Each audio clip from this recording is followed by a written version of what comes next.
First, the product starts out with amazing biomass. And first I like to weigh it out and put it into half-gallon mason jars so that I can create the prime style of slow maceration extraction that I would like.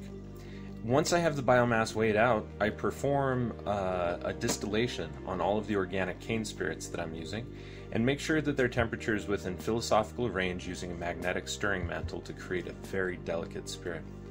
Once enough is distilled off, then I just simply pour the spirit directly over a quantity of the herb, which has been pre-measured out for each half-gallon container.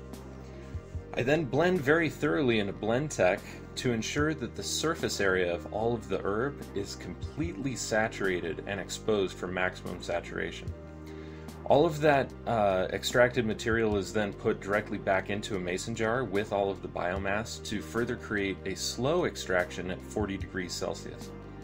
That's immediately preceded by a filtration, a vacuum filtration. We usually double vacuum filter this for maximum purity.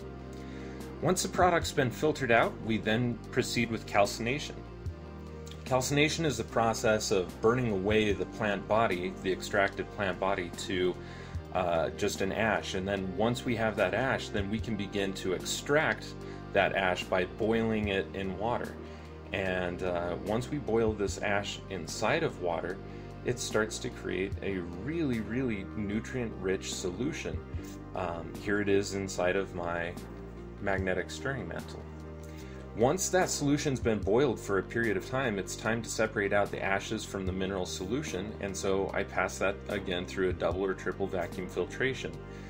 And then once I have that mineral solution, I start to evaporate it slowly until I start to create crystals. This is potassium carbonate, super saturated in water, and on the top here you're beginning to see a lot of the crystalline material. Once I have these crystals, then I just go ahead and scrape off just a little bit and start to prepare it for further calcination to relieve itself of all of the moisture.